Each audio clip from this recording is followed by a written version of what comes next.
사랑의 하나님, 우리 아버지, 우리 모두의 심령을 이끄셔서 말씀 앞에 있게 하시니 참으로 감사를 드립니다.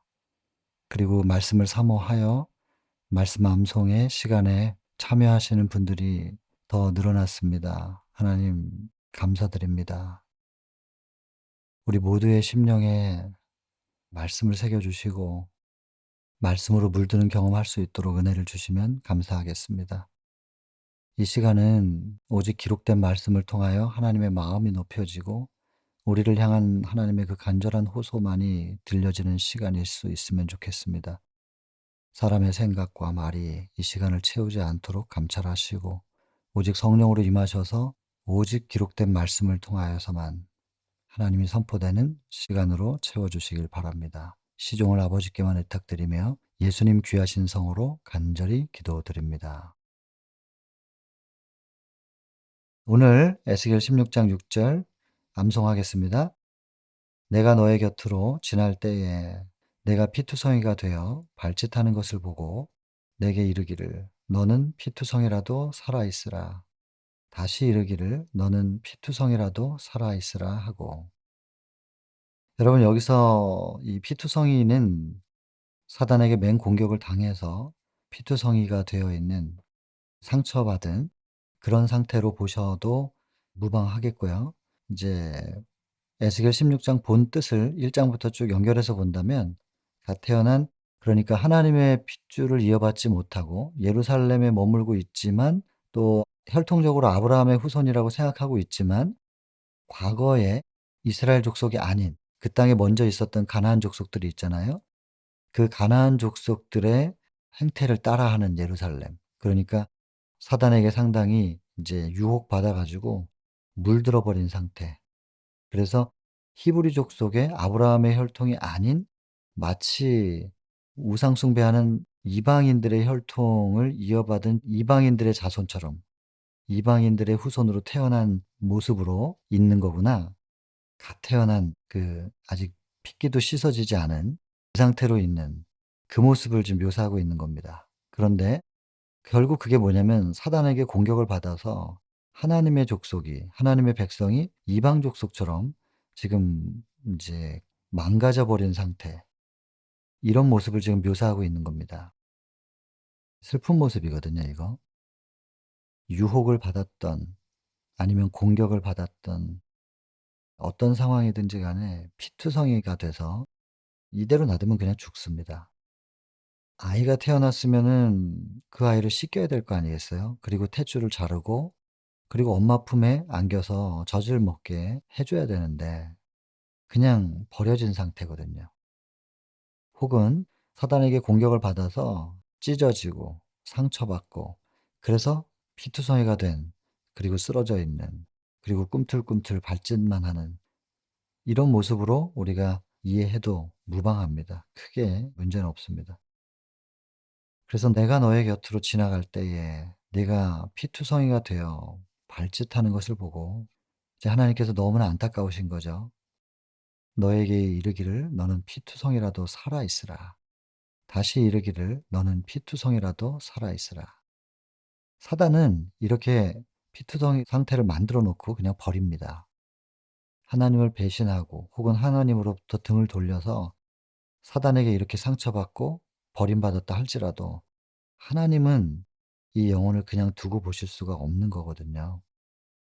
그래서 여기 살아 있으라라고 표현을 하시는데 이 히브리 원문에 보면요, 이게 하야라고 하는 단어인데 기본형이에요. 기본형이 살다, 생명을 가지다 이렇게 돼 있습니다. 그런데 요게 이제 여기 지금 이제 히브리 동사에 여러 가지 형태가 있는데 그중에 칼형이라고 하는 것은 가장 기본형을 얘기합니다. 근데 이 기본형은 살다 혹은 생명을 가지다 이런 의미를 가지고 있지만 반면에 파생된 두 개의 어간은 생명을 부여하다 혹은 생명을 회복시키다라는 의미에서 중복되고 있다. 그래서 여러분, 지금 여기서 기본형은 그렇지만 적용을 우리가 어떻게 해야 되냐면 살아있으라라고 번역이 되긴 했지만 이걸 우리가 어떻게 이해해야 되냐면 내가 너에게 생명을 부여하겠다. 너를 살리겠다. 이것이 약속의 말씀이에요. 다만 내가 너에게 생명을 불어넣을 때 받아들여 준다면이라는 전제가 있는 것입니다.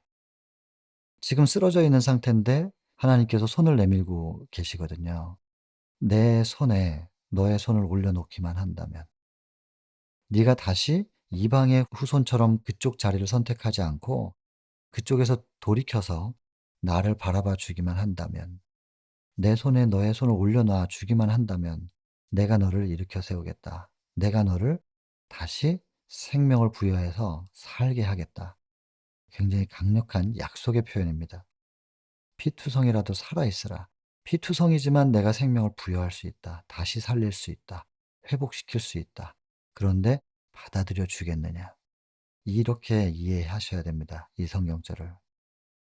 그래서 우리가 죽어가는 것을 견딜 수 없어 하시는 하나님, 그냥 그렇게 방임하고 지켜보실 수만 없는 하나님의 마음이 이 성경절 안에 듬뿍 담겨 있죠. 개인적으로 이 성경절을 저는 너무너무 좋아합니다.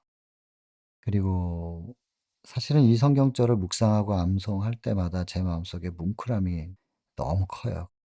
제 아이가 사고가 좀 난 적이 있었거든요.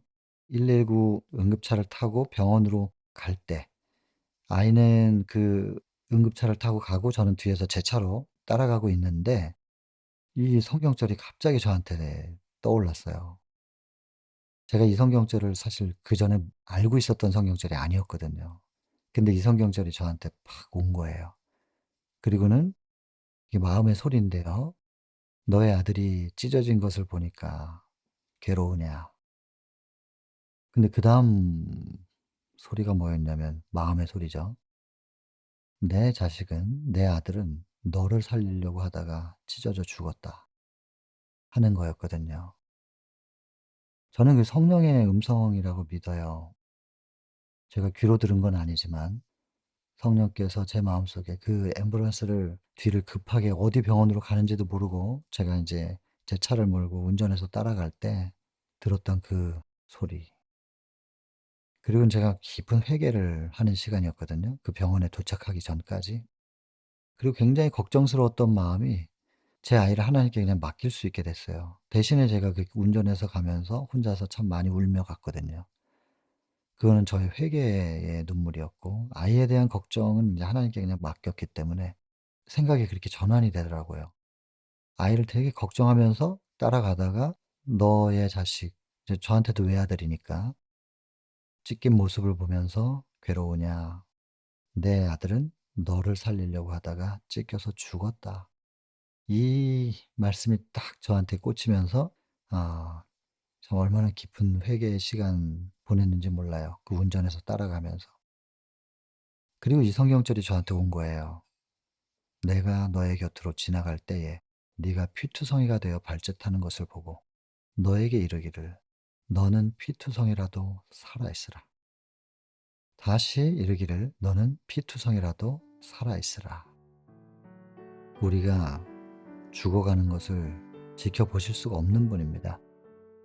반드시 생명을 부여할 수 있다고 말씀하시면서 마음문을 열어달라. 내 손을 붙들어 달라. 하나님의 손 위에 우리의 손이 올려지기만 하면 일으켜 세우시겠다는, 내가 살려줄 거다. 생명을 주고 소생시킬 것이다. 약속의 말씀이거든요. 하나님의 마음이 담뿍 담겨 있는 오늘의 기억절입니다. 에스겔 16장 6절 많이 묵상하시고 암송하시면 좋겠습니다.